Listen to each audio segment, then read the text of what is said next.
So,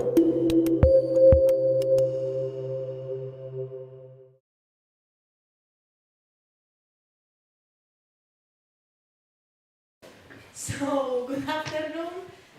My name is Cristina. I am around here. I am helping with the event. And now today I am here to introduce Francesco and Pedro.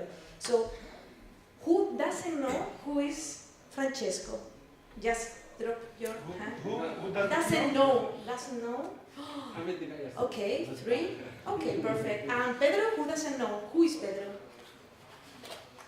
Okay, you're honest. The rest you are not honest, but yeah.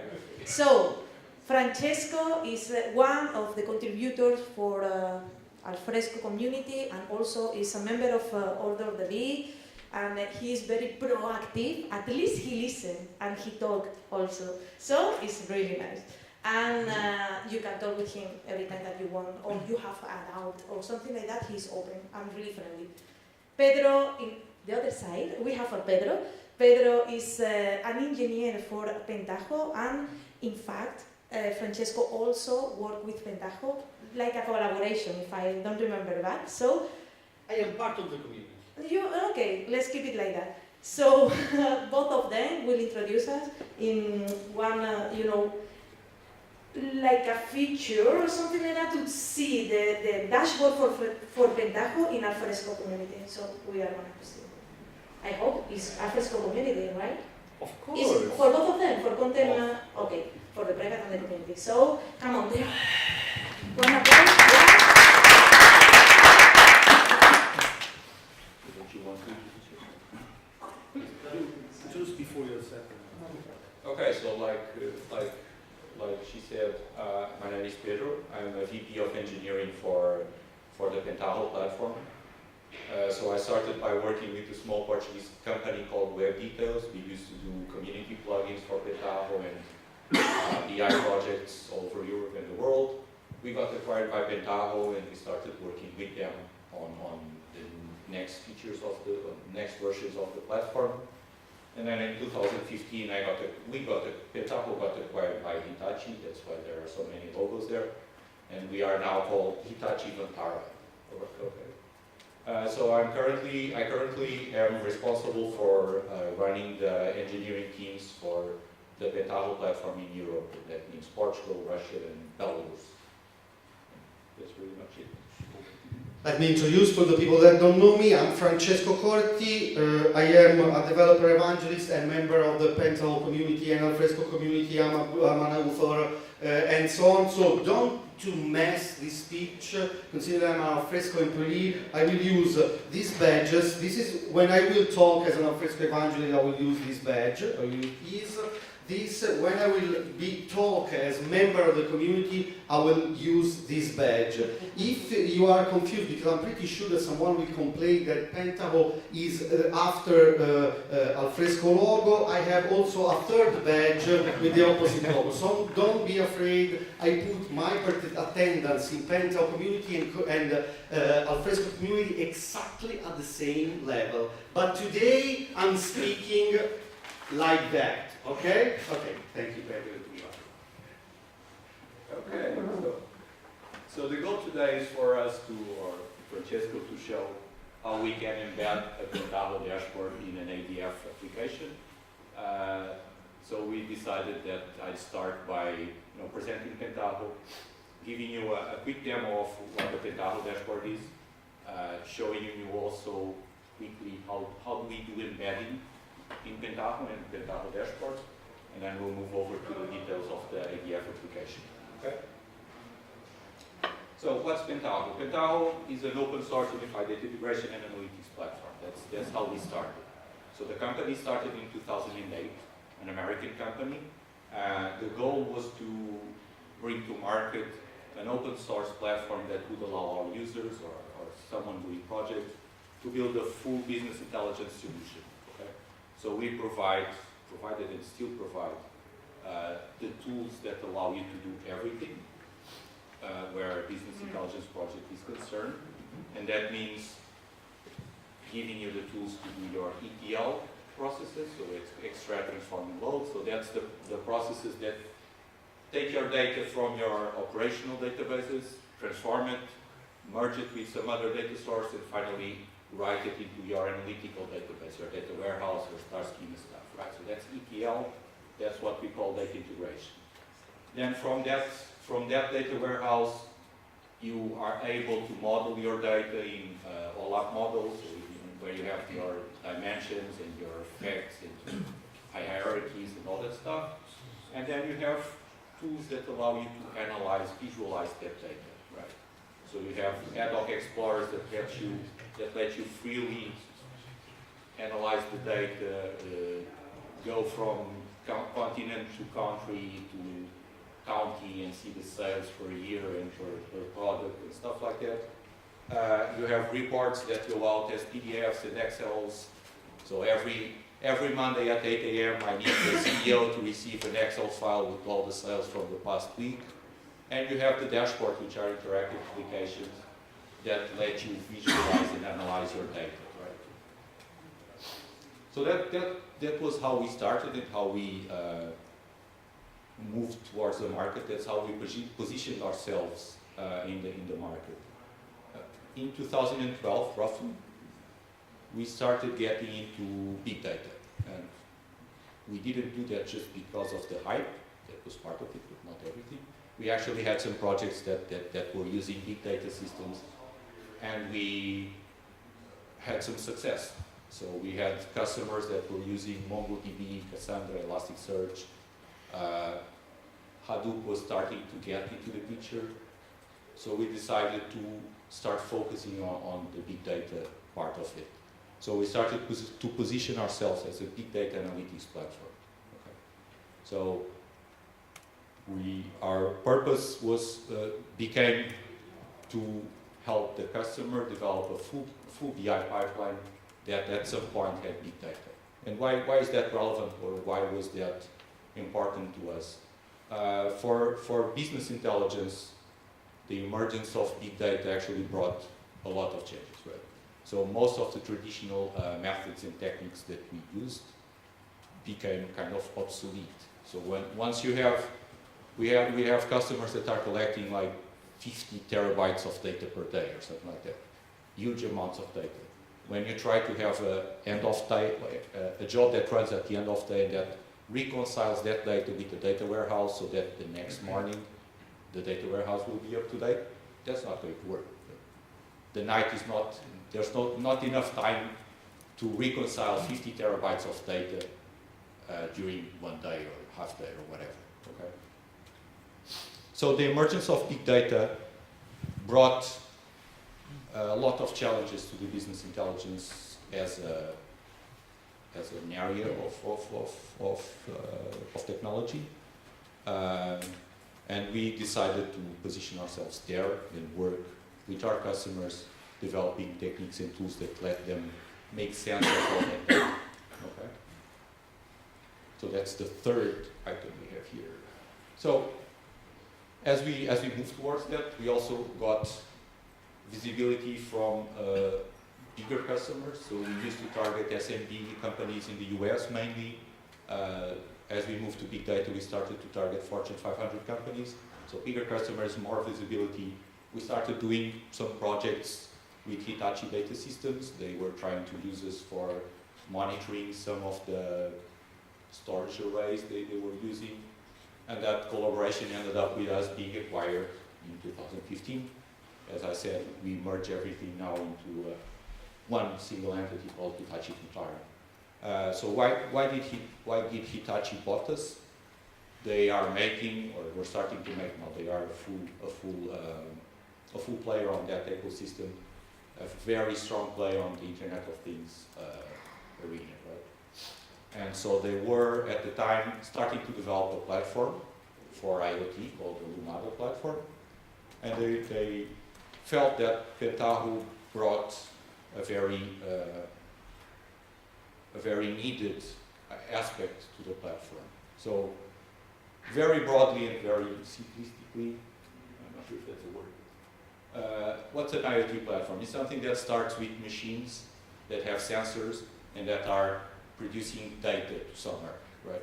So, and the Hitachi group being an industrial group that makes everything from trains to planes to whatever, they already have that part covered. So making machines that have sensors and having those sensors relay data to somewhere is something they already did. They know how to do it. It's in their enterprise DNA since the beginning of Hitachi 100 and something years ago. What they were missing was the part after that, right? So you get all that data, you have a car, the car has 15 sensors, all of them are producing data, that's being stored somewhere, usually a big data system like a Hadoop or something.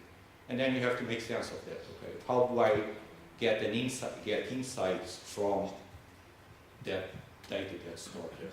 And that's where the Hitachi group felt that Pentaho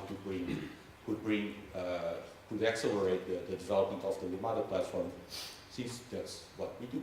We take data and we make sense of it. We give you the tools to analyze and get insights from the information that you have stored on your database. So that was the driver for the acquisition. That's also how we are working right now. So Pentaho still has a standalone presence. We are still a BI, big data analytics platform, but now we're integrated into a bigger Lumada platform that goes from the edge, so from the sensors, from the machines themselves, to the insight, to viewing the data, viewing a real-time chart of the air pressure on a truck that's 1,000 miles away, and doing actions from there. Okay, so that's our broader context. So, but like I said, we're still a big player on the business analytics market.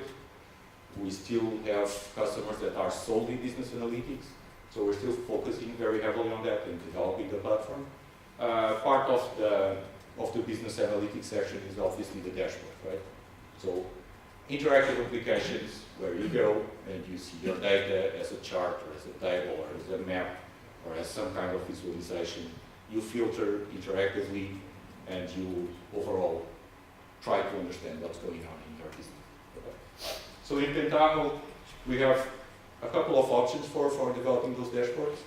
The first one is end-user dashboards, which is an enterprise edition only plugin, which is basically the ability to quickly compose already defined content. So imagine you have a report and you have some pre-built visualization, you can bring those together and build simple dashboards. So they are meant for line of business users to quickly compose already produced content.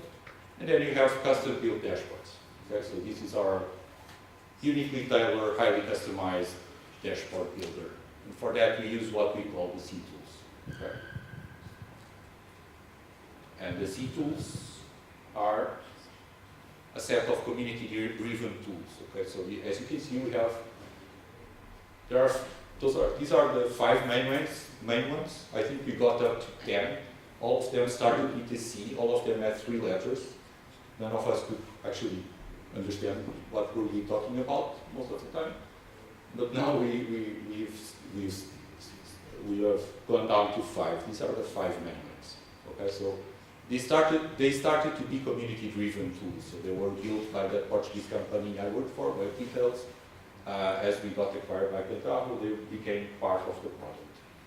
And these are tools that are geared for business intelligence developers, right? So they are not for end users. They are for developers who are knowledgeable about web technologies. They know how to use JavaScript. They know how to use HTML, CSS, all that stuff. And so we provide a framework that's basically a framework for rendering and running dashboards. Then we have like an editor and a tool that allows you to quickly access data. I'm already over time. Okay. So I'll try to debrief that. So there's these 5 tools. For business intelligence developers, that's like the advanced way of building dashboards in Pentaho. Okay. So I'll just very quickly show you one of those dashboards. Okay. And then I can go over to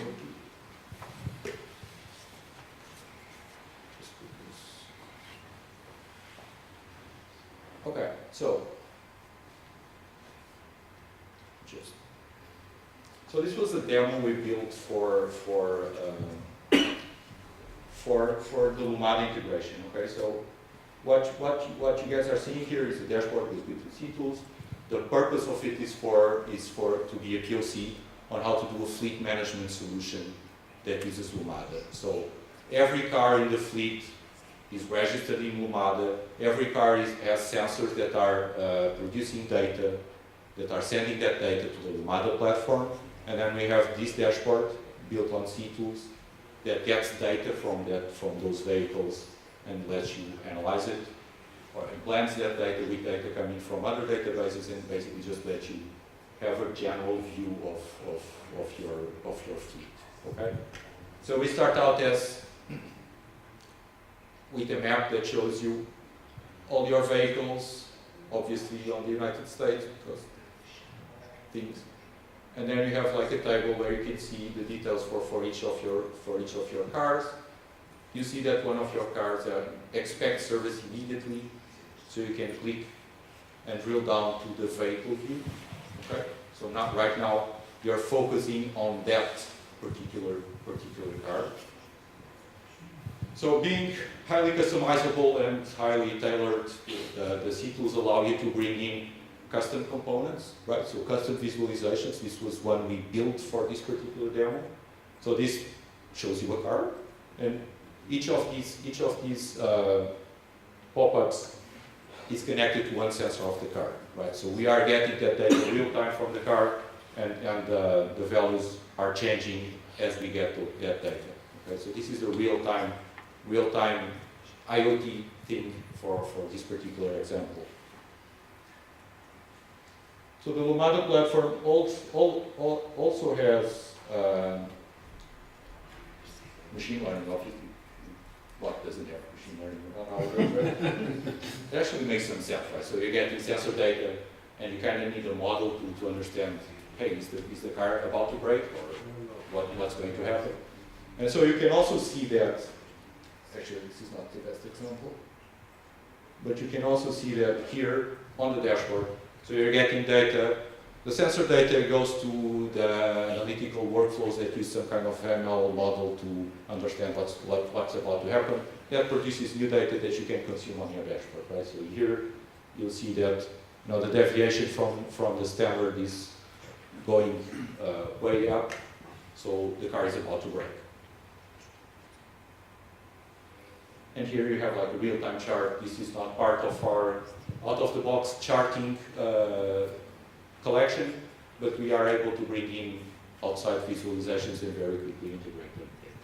Okay, so this is just a very brief demo of what we are able to do in the C tools, using the C tools. Okay, so the C tools make it very easy for you to access data, bring in those components, combine those components. We have like a parameter model that allows you to say, okay, when I change that filter, the map changes, but the table underneath doesn't, so all that stuff. Finally, so Pentaho and embedding. From the start, the Pentaho platform has also had a big focus on the ability of embedding. So we always plan the platform to be embedded in other applications, in other platforms.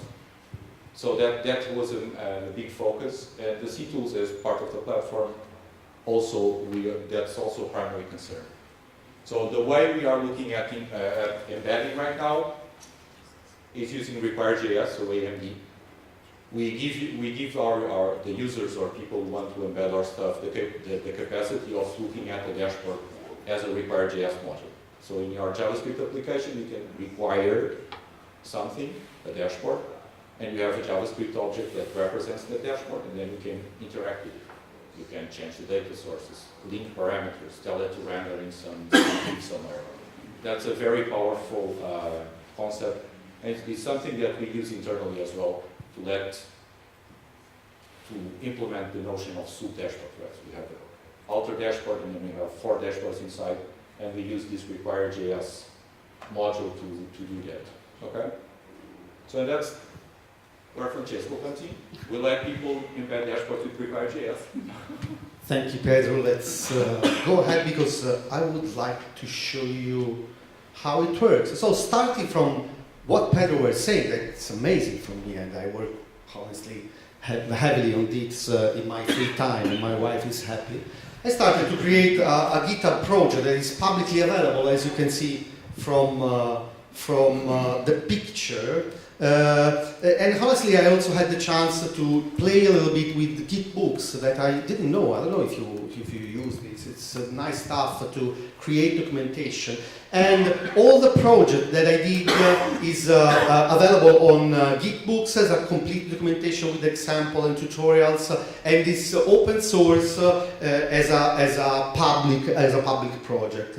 Then, of course, we are talking about an Angular project. We will see a little bit more in detail. And then I enjoyed, and my wife is still very happy, to publish in a public repository an NPM. How many of you knows what NPM is? Okay, so NPM is the public repository similar to Maven for Java. So NPM is the repository that you can attach your dependency, download and use. It's like Maven from lots of point of view. So honestly, how difficult is to use an NPM project, and especially this NPM Angular library inside your application? Well, starting from a vanilla project of Angular, you open your package JSON and then you add to the dependency the Pentaho dashboard that is published on NPM. Starting from here, of course, because of the CORS problem. Do you know what the CORS problem is? So the cross-origin resource sharing, sorry. So it's a limitation, it's a security and severe security issue that you can have using creating your front-end application. So you cannot call an external URL from your client and your front-end application. So inside your Angular application, you must configure in a proxy conf JSON, that is a simple JSON to configure, how to translate the call to your application that is /Pentaho something to an external server. So let me say, if you have your Pentaho server that continues to work in the way it is, you can create your own Angular application without any problem using this kind of setting. So at the end, what you have? So at the end, you start installing the dependency. So simply doing npm install, you download the npm library into your project, and in particular, you download it into node modules folder as a new folder, and you have it completely available into your project.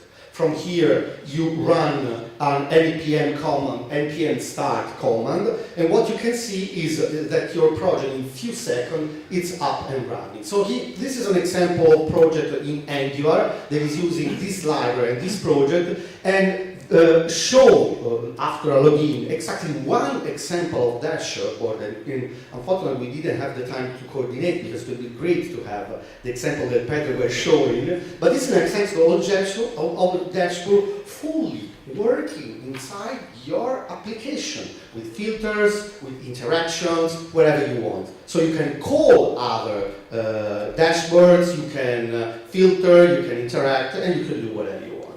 So, what the Pentaho dashboard package is? First of all, it's an Angular 5 application. It's a fun story. It's an Angular 5 library project. It is mainly done by two main objects. The first is the Pentaho dashboard service, and the second is the Pentaho dashboard component. The Pentaho dashboard service is a collection of methods, so it's an object that you can use in your application. And you can see it is used inside the TypeScript source code, so you can use, for example, Pentaho service dot set username to set the username of your connection to Pentaho. You can set the password and then you run the login. I don't think it's too difficult. So the parameter that it takes is where to go, so which is the target URL to reach if the login success. Okay, so if the login success, go to the page. In this case, it doesn't go anyway. Do you want to log out? Well, not too much code to produce. So if the Pentaho service is already logged in, then probably, if you want to log out, you can run log out, and if succeed, you want to go somewhere.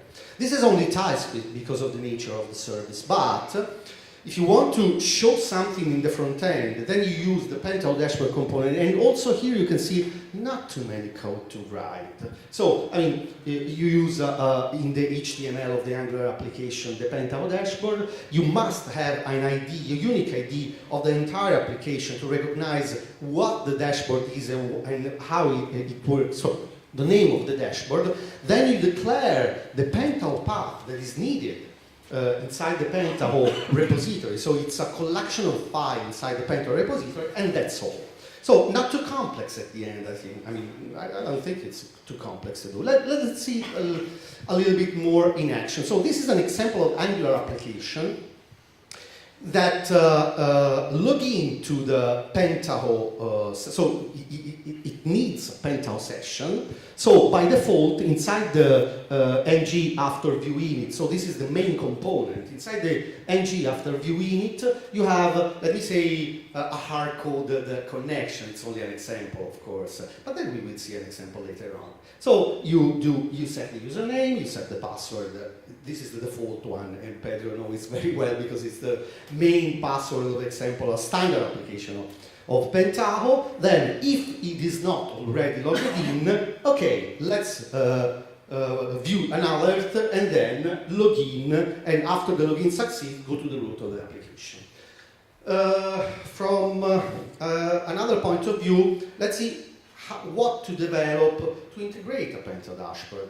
So in this case, inside the same main component, we have a bunch of HTML, but I would like to focus with you that we have a first Pentaho dashboard in the HTML that show the sample one dashboard, a bunch of code, more interesting to me. Do you know why? Because here you can see an example of Pentaho dashboard, the second Pentaho dashboard, that use the sample 2 dashboard, but that is driven by an external element. So it means that you can interact from your Angular application, driving and controlling your Pentaho dashboard from externally.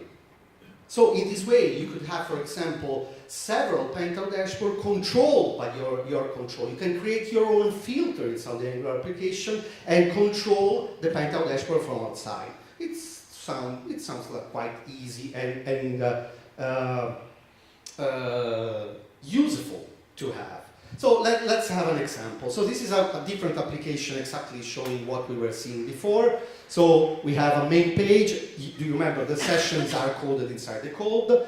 We have an HTML with 2 main dashboards. This is the first, the simple one. And here we have, as you can see, 2 controls. The second one is the one of the dashboard. The first one is inside the Angular application. By changing the Angular filter, you control the dashboard of Pentaho, and it's quite powerful. So, now that we know how to use the package in a standalone application, how to use the Pentaho dashboard inside an ADF application, because this is the title of the talk. So, well, honestly, an ADF application you learn in this day is nothing more and nothing less than a regular application. So, working with a regular Angular application, we can work also on ADF. So, what to do to integrate an ADF application? Let's assume to have a basic and a standard ADF application. For example, what we need a login, because we need a login on Alfresco Content Services, on Alfresco Process Services, but we need to log in also in Pentaho. To do that, ADF, well guys, ADF is flexible, we learn in these days. So let's add simply one command. So on submit, let's execute login p event. Of course, using LDAP that Pentaho has and Alfresco has, we need to have the same credential everywhere. So, how is done the TypeScript of the component? Well, you have to import the library, and you have to inject the service inside the library. Not too much code. inside the login P method, you have this time to use the credential of the form. Then you log in using the credential. Now it's a little bit more interesting. And then you log in and you manage the login if the login it fails. From another perspective, you add a new component as a page into an ADF, probably adding a new item in your menu where you want to show the dashboard, and then the HTML of your dashboard is not too much code. So, at the end, the new component could be the simplest component you can compose, you can define to create your own dashboard. Well, it's not too much code. Probably you want a more complex one, 2 lines of code more, to import the project, inject the service, and say, well, guys, if it is not logged in, please go to login first, or manage the problem. Disclaimer, using the constructor is not a good practice, but it is not the place to discuss about that. So let's see in action. So I mean, how the final application looks like. So here we have an ADF application with a dashboard, a Pentaho dashboard integrated into it. So how the final user interaction looks like. We want to go to the login of the application. What changes from the login that you have shown until today? Nothing. Behind the scene, you have also a Pentaho session that you will use, and you have your process services available, you have your content services available, and you have your dashboard. So, I mean, you are in ADF, you have your filter, you have an interaction, you have your page. What do you want more? So, this is a very simple table. Honestly, Pedro's dashboard were more fancy and sexy, but I mean, I'm only a developer, I'm not a designer. So, I mean, this is an example, of course, of logout, because as you have the login, you have the logout. So, because we are running out of time and I stop. Which are the use cases? Then I stop. You can use your Angular application with Pentaho and, of course, with ATL. These dashed out are the ATL. We can use the Angular application with Alfresco and Pentaho. And I am aware about a project to extract the information from Alfresco. I don't remember the name, but in any case it exists. And only 2 in this room laugh about it. It's a joke. Okay. But you can use also in that way. Okay? There are various use cases, but this is not the case, of course, to discuss. Thank you very much. Come on.